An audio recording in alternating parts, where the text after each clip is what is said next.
Buenos días. A presentar a nuestro ponente, que en este caso es don José Ignacio Sánchez Méndez.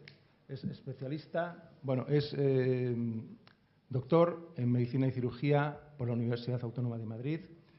Es profesor también de la misma universidad. Es especialista en cirugía y obstetricia en el Hospital La Paz y es miembro del Instituto de Investigación La Paz. Además, tengo constancia de que tiene mucha experiencia en oncología ginecológica. El tema de la ponencia es embarazos complicados. Es un tema muy interesante, muy acertado para este congreso y espero que con él aprendamos un poquito el sufrimiento que a veces provoca la patología tanto fetal como la patología de la madre durante el embarazo, pero que ello no debe nunca suponer un rechazo del feto, en este caso del no nacido, del más débil, sino que se debe enfocar siempre, como lo enfoca la comunidad científica, hacia la curación o por lo menos el tratamiento de dos vidas, no solo de una, de la madre, sino de dos vidas y dos pacientes, porque los dos son personas humanas. Así que sin más... Bueno, buenos días a todos. Muchas gracias a los organizadores, en especial a Alicia, que no la veo ahí, por haber contado conmigo. Y también saludar a todos los que nos están viendo a través de streaming. Quisiera empezar con una referencia personal. Este es mi abuelo era médico y estudié con él cuando debía tener 4 o 5 años. Ser médico hoy en día tiene realmente poco mérito, porque para curar tenemos muchísimas herramientas. Ser médico, como fue mi abuelo en el tercio medio del siglo pasado, pues realmente tenía mucho mérito. Yo he visto sus libros y lo que ves en ellos es que las armas, los tratamientos, las armas terapéuticas que tenían son mínimas y que realmente, pues dices, ¿cómo podrían ejercer su profesión? La diferencia entre los médicos del siglo pasado o los chamanes de las tribus indias o de tribus más primitivas, pues realmente tampoco ha habido tanto, porque la medicina, curar, hasta hace 50, 60, 70 años, tenía muy poquitas cosas, conseguía muy poquitas cosas que hacer. Pero lo cierto es que este papel que la sociedad le había dado a los médicos, me ha encantado la charla anterior, no sé dónde está la ponente, el papel, los médicos, yo creo que estaban en esta porcentaje, esta porción de la sociedad que se dedica a curar la vulnerabilidad. Los médicos curaban solamente a veces y realmente muy pocas veces. Lo que es seguro es que aliviaban otras tantas y que consolaban siempre. Y por eso la sociedad nos dio este papel a los médicos y estos derechos que tenemos de entrar en las casas de las personas y en los cuerpos de las personas para tratar de curarlas.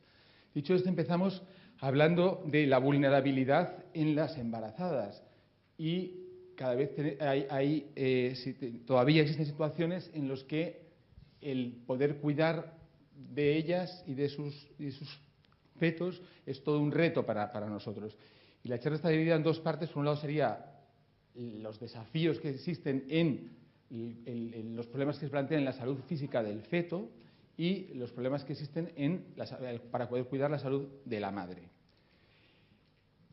La ecografía es una herramienta increíble, todos lo sabéis. El desarrollo tecnológico de los últimos años ha hecho posible que ahora pues, sea realmente maravilloso lo que se puede conseguir conocer y saber de la vida intrauterina, de cómo es el feto, ¿no?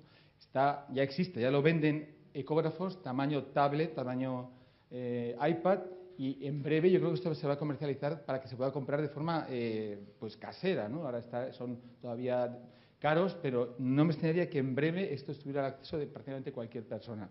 Bueno, pues la ecografía nos ha permitido acceder a este mundo que hasta ahora era oculto, ¿no?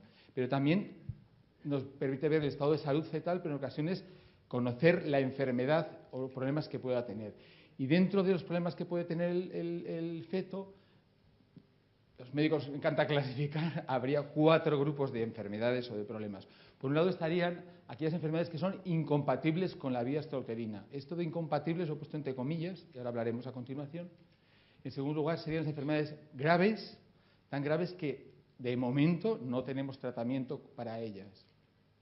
En tercer lugar son enfermedades graves para las que sí existe tratamiento, pero enfermedades graves.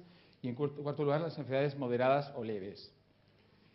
Empezando por las primeras, las enfermedades incompatibles con la vida. Esto es un término que está perfectamente enmarcado y está definido como aquellas anomalías que previsiblemente, habitualmente, se asocian con la muerte del feto o el neonato, aunque en condiciones excepcionales puede permitir la vida de un tiempo algo mayor. Os digo esa precedente marcado porque esta es la definición oficial que se le ha dado por parte de la Sociedad Española de Ginecología y Obstetricia y la que está aceptada para los efectos que tienen que ver.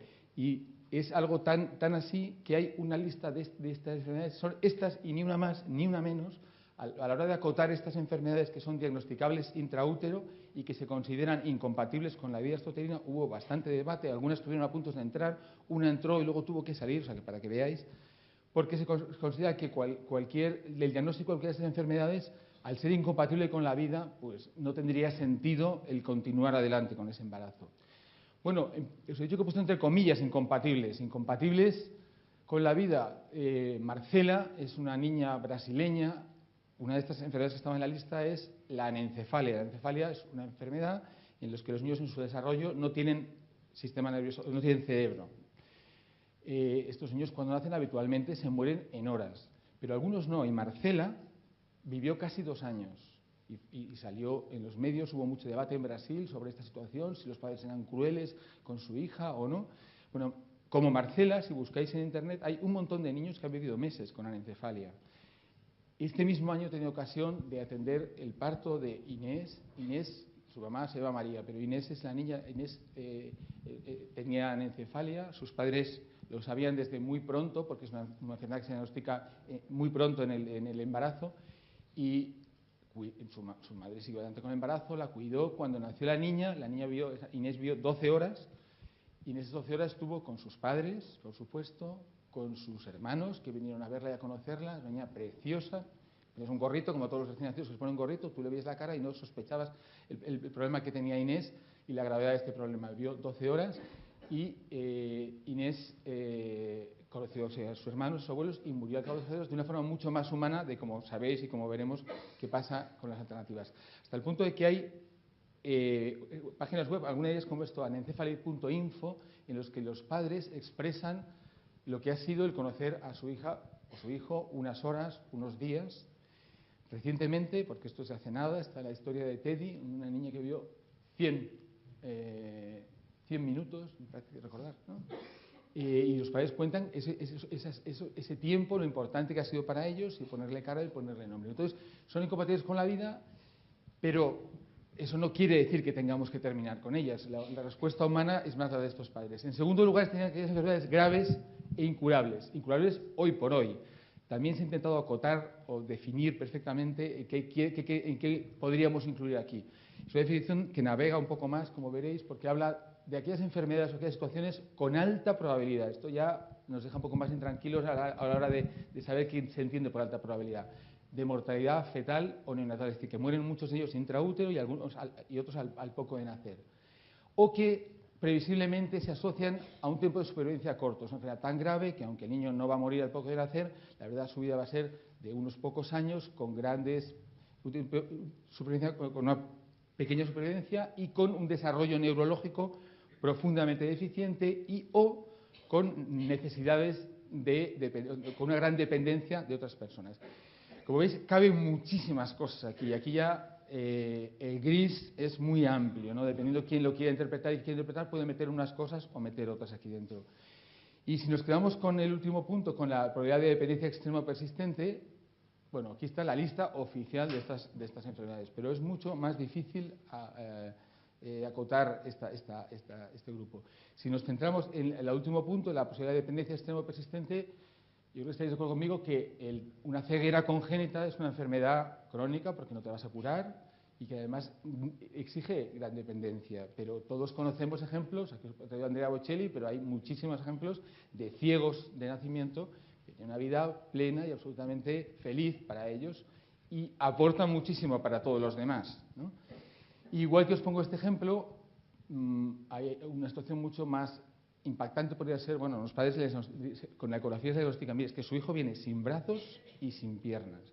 Bueno, pues esta situación existe y estos niños han nacido. Probablemente hayáis visto vídeos de Nick. Hay otras personas como Nick con la misma enfermedad que también cuentan. Nick es el que más lo ha contado. Nick se ha casado hace poco. Lleva una vida espectacular. Si no has visto los vídeos, vale la pena verlos. Todo lo que es capaz de hacer y lo feliz que es. Nick se dedica a viajar y dar conferencias estas que llaman motivacionales por los colegios, diciendo, bueno, no te puedes quejar ante pequeños problemas, a mí me faltan los brazos, me faltan las piernas, no tengo límites, tú no te puedes quejar, ¿no? Aquí protestando.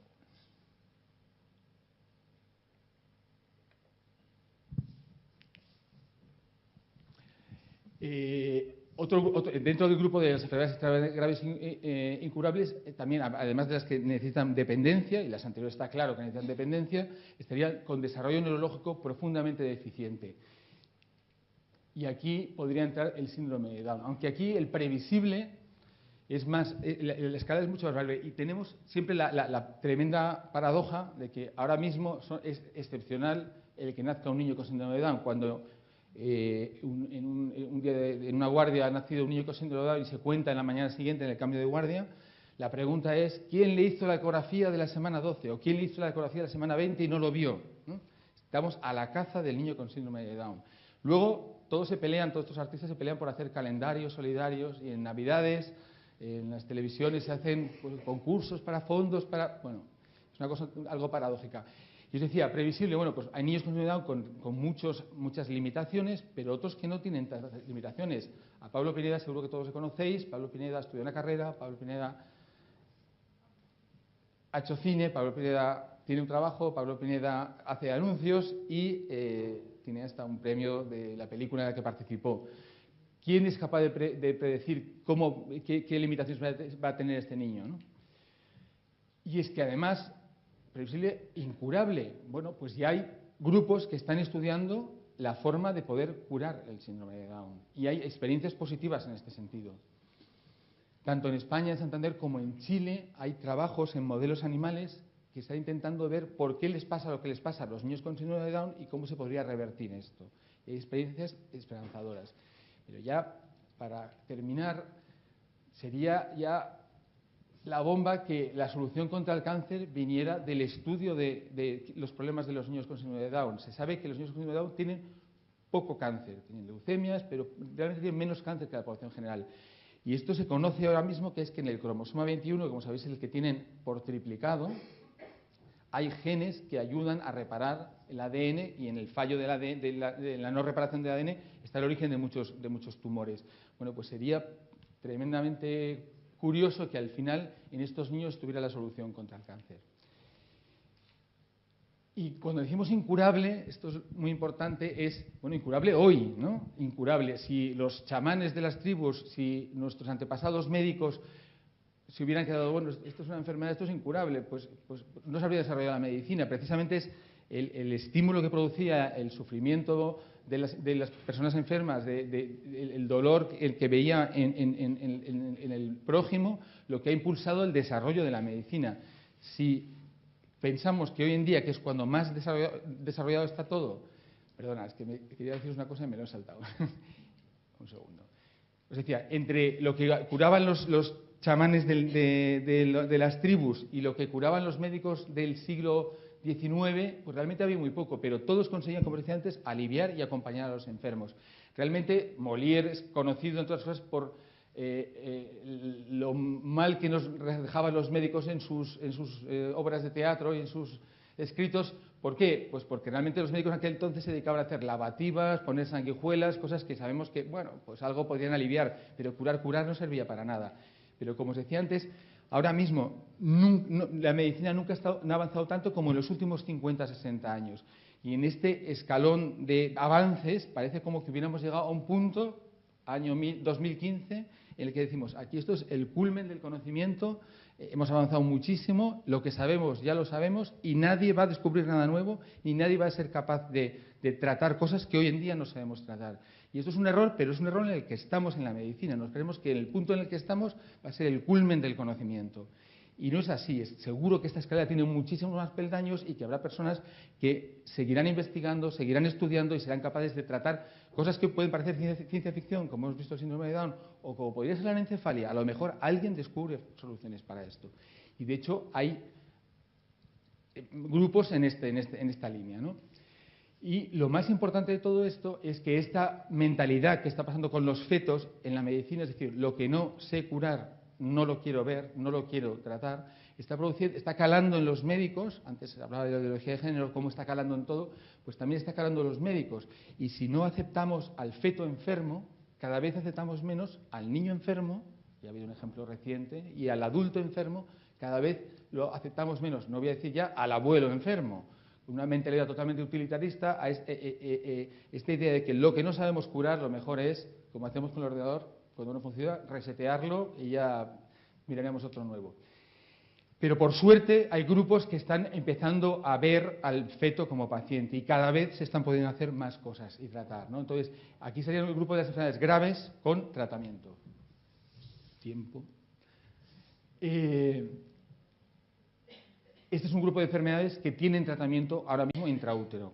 Poquito a poco va viendo cada vez, esta lista va siendo cada vez un poquito algo mayor. No es algo nuevo, porque hace muchos años se había intentado hacer tratamientos, pero bueno, pues no había interés por ello y intentos hubo, pero no. Y es recientemente cuando se ha empezado a desarrollar. Este es un cirujano cardíaco de Coruña que dice: yo tengo conocimiento, sé hacer las cosas, no tengo pacientes, porque a los niños con cardiopatías graves tampoco se les dejan hacer, se les mata intraútero. En el Ramón y Cajal se creó un quirófano, el mejor quirófano de España para cirugía cardíaca infantil, no se ha operado ni a un solo niño de ese problema, ¿no? Se ha reconvertido ya para otra cosa, porque no hay estos enfermos. Conocéis esta foto, siempre alguien rompe fronteras, ¿no? Entonces alguien dijo: ¿por qué no voy a abrir el útero durante el embarazo? ¿Por qué no voy a sacar el feto? Le voy a tratar de una enfermedad, le voy a meter dentro y eso a lo mejor va bien. Estaban los que decían: no, esto es imposible, no lo vas a conseguir. Esto se consiguió. Y cada vez, como os digo, hay más cosas. Eso es España. Vall-d'Hebron tiene ya publicado tratamientos intraútero de niños con problemas, como puede ser la espina bífida. La espina bífida, si se trata intraútero, tiene muy buen pronóstico. Y esto hay mucha experiencia en animales. En humanos hay experiencia limitada en el mundo y en España hay algún caso, en Vall-d'Hebron, en el Trabajo en el Hospital La Paz, hay un cirujano general que está experimentando en ovejas, esto con muy buenos resultados. A los fetos oveja que se tratan, que se operan intraútero, no tienen problemas en el momento de nacer como los que no se tratan. Es algo de, bueno, poco a poco, como decía, la escalera, no decir, hemos llegado aquí y ya no vamos a avanzar más, ¿no? Es que hay que seguir investigando, hay que seguir avanzando porque tiene solución. La espina bífida es un problema que si no se puede tratar intraútero y el niño nace, tiene muchas secuelas para ese niño. Es una enfermedad grave y para la que ahora fuera del útero no tenemos tratamiento, pero sabemos que intraútero se puede curar. Y como os decía, cada vez están surgiendo más institutos, más grupos que se dedican a la terapia fetal. Vall-d'Hebron, en el Hospital La Paz, progresivamente van apareciendo grupos en los que, bueno, ya ofrecen sus servicios y las posibilidades que existen. Y aquí es importante dos conceptos. Uno es la segunda opinión y otro es el defensor del feto. Yo creo que es importante, tiene que haber el defensor del feto. La segunda opinión, contra esta diapositiva no se ve bien, esto es un precipicio, un barranco aquí. Está claro que no es lo mismo que le preguntemos las posibilidades que hay de saltar con éxito este barranco al elefante o a esta cabra, ¿no? La cabra nos da una visión mucho más positiva que el elefante, que seguro que no se va a atrever a saltar por aquí. Entonces, es siempre importante, ante un problema de un embarazo de un feto, preguntar a un experto. Y por otro lado, el primo de Zumosol también es importante tenerlo cerca, ¿no? El comité clínico de expertos que existe en todas las comunidades, como sabéis, se puede abortar por una malformación hasta la semana 22 sin preguntar prácticamente, y a partir de la semana 22 hay que hacer un pequeño trámite ante un comité de expertos en los que valoran una serie de informes que se emiten sobre la gravedad del problema diagnosticado al feto. El perfil de la mayoría de estos comités no es de expertos realmente, aunque se llame así, sino suelen ser jefes de servicio, personas con cierto renombre, a los que les llegan unos informes donde pone esta enfermedad, pero ellos no se dedican en el día a día a tratar estas enfermedades. ¿Qué ocurre? Pues que al final se convierte en un comité burocrático y también tiene unas listas y casi lo podría hacer una secretaria. Este tiene esto, le decimos que se puede abortar aunque esté de más semanas. Este no lo tiene, le decimos que no. Y funcionan un poco así. Tristemente no existe el primo de Zumosol, que sería un comité proactivo que ante una enfermedad se encargará de buscar quién hay en España, en el mundo, o qué soluciones humanas se pueden ofrecer a estas situaciones.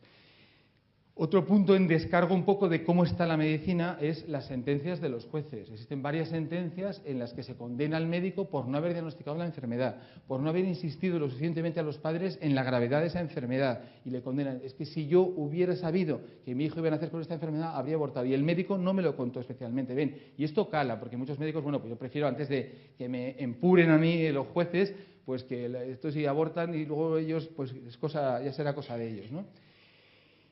Y el otro punto, para terminar esta primera parte, sería algo que tendríamos que decirle, lo tremendamente cruel que es la forma con la que se termina con estos niños. Todos los años, cuando llega la temporada de cazar focas en Canadá y en Groenlandia, nos salen en televisión estas escenas en las que vemos a los cazadores de focas que las matan a palos, ¿no? Y las dejan ahí moribundas, porque si las mataran de otra forma, la piel de la foca se estropearía. Y salen todos estos activistas protestando y me parece muy bien.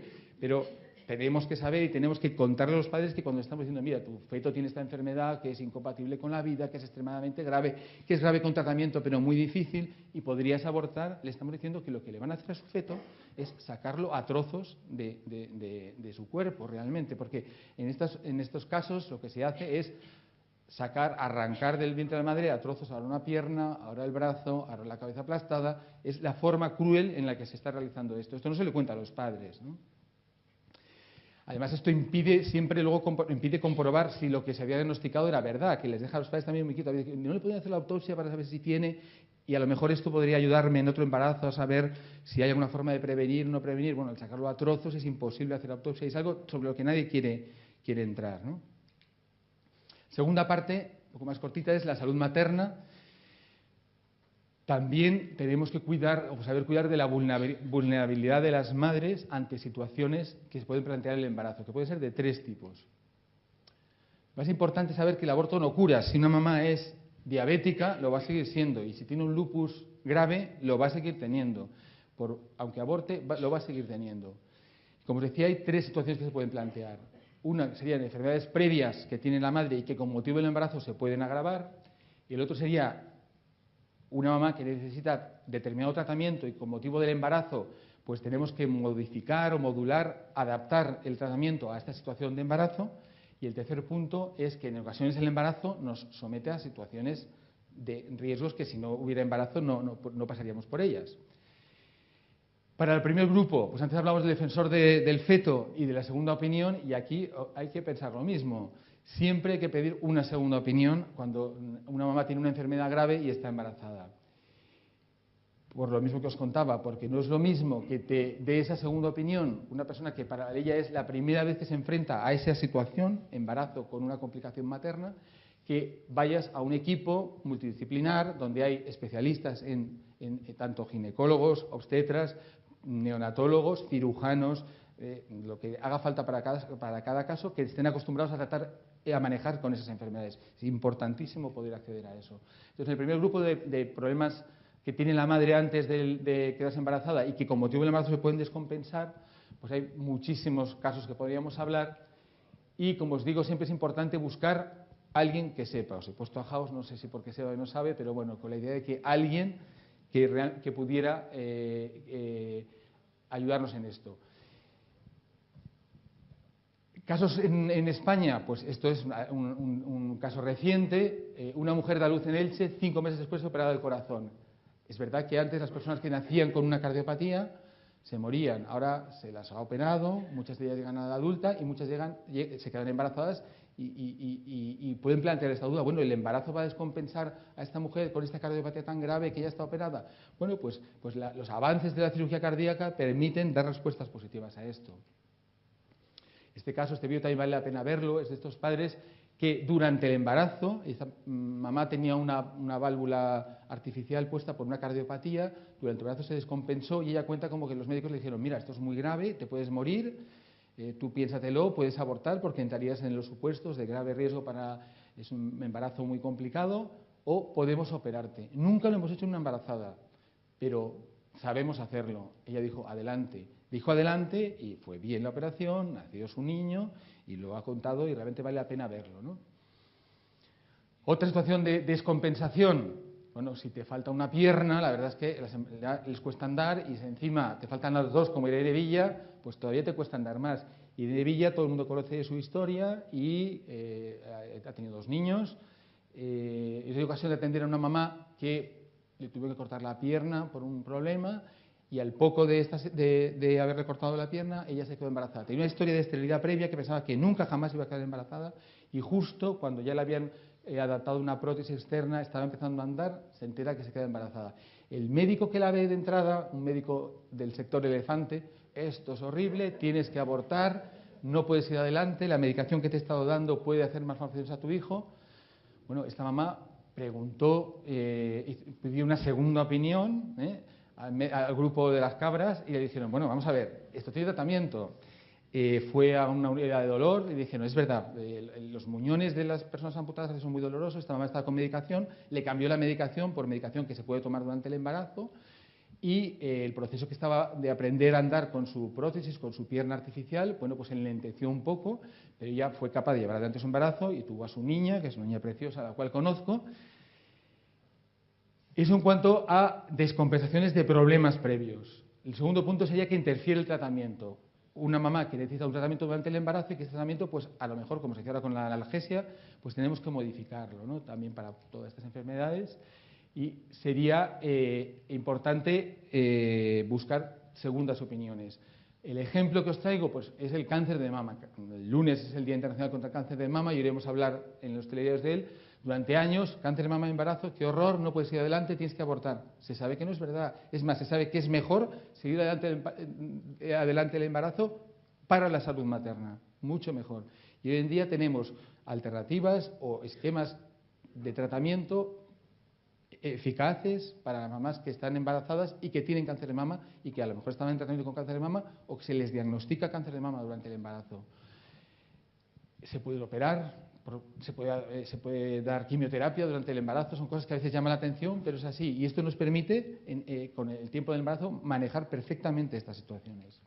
Esto es hay publicaciones, esta es de un grupo español, donde dice, bueno, si la madre quiere abortar, querrá abortar porque quiere abortar, pero que no diga que es porque los médicos no tenemos alternativas para esta situación. Y por último, son nuevos riesgos. Es decir, hay situaciones en las que solo se van a producir si hay un embarazo. Yo he venido en coche y he podido tener un accidente de coche. Y eso es porque he venido en coche. Si hubiera venido en autobús, no hubiera tenido accidente de coche. Si una niña de 10 años, este caso famoso, se queda embarazada, bueno, pues le pueden pasar todas las cosas que le pasan a las embarazadas. Pero no podemos engañar, como pone aquí, no sé si se ve bien, pone, tendría 1,6 veces más de riesgo de sufrir hemorragia posparto. Esto no es verdad, pero es que además tiene tratamiento. Para las hemorragias hay hierro, en pastillas, intravenoso y transfusiones. 4 veces más de infección endometrial. No es verdad. Es que no sé dónde han sacado esas cifras, porque no es verdad, ¿no? Pero es que hay antibióticos y hay tratamientos. Y 1,4 veces más de riesgo de padecer anemia. Pues lo que les digo, hay tratamiento, ¿no?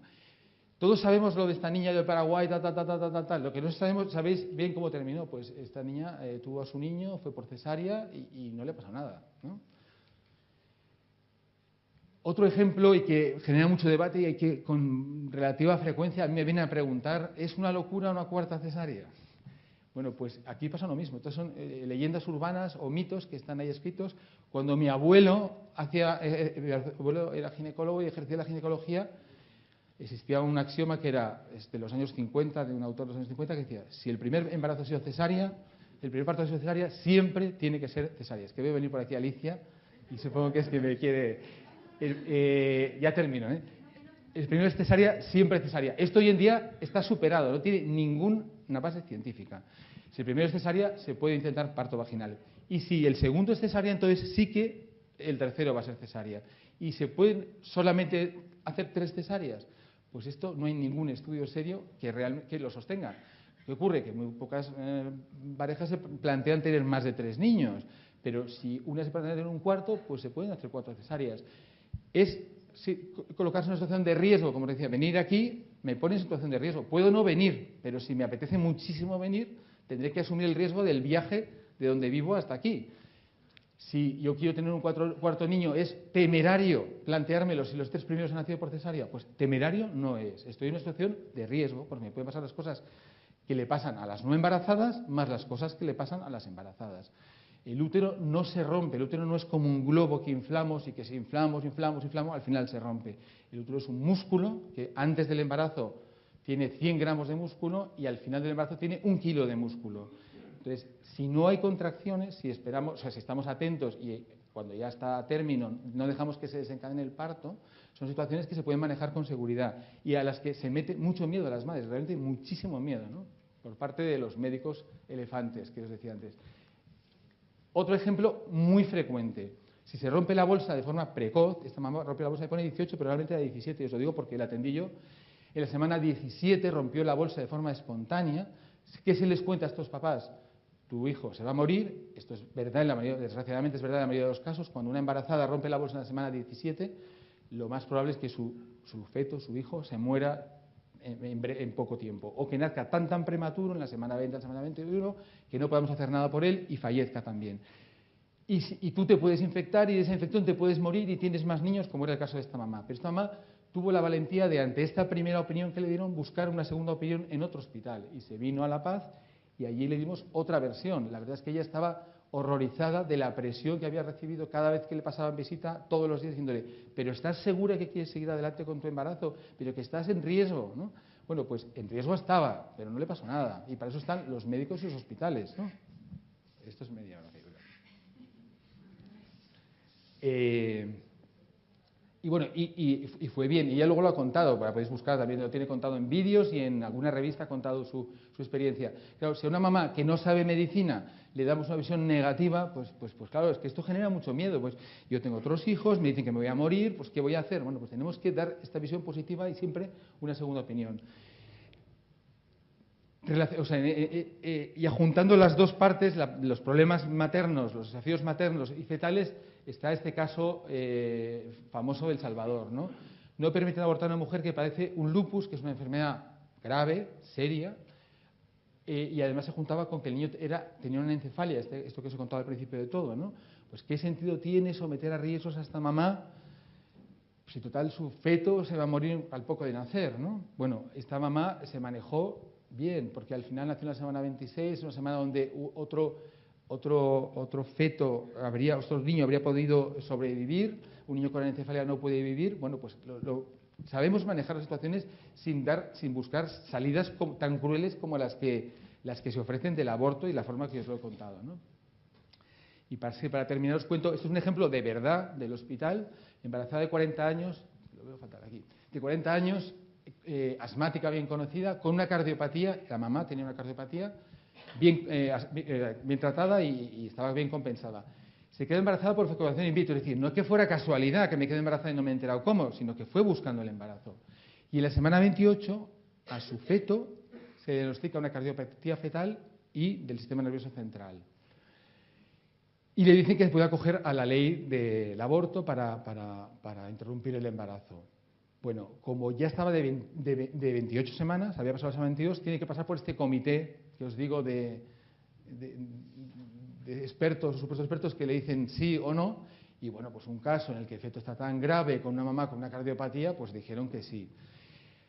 Como está de 28 semanas, claro, un niño de 28 semanas nace y está vivo y respira, y a poco que le cuides del esclarocito, tira para adelante. ¿Qué se hizo con este feto? Se le mandó al centro Dator, en donde le mataron al feto con una inyección de cloruro potásico en el corazón e ingresó en el hospital como embarazada que tenía a su hijo muerto y que, bueno, pues que me tenían que provocar el parto porque mi hijo está muerto y que ya el embarazo, lo que se haría con una mamá si se hubiera muerto el niño de forma normal. Estábamos en la semana 32.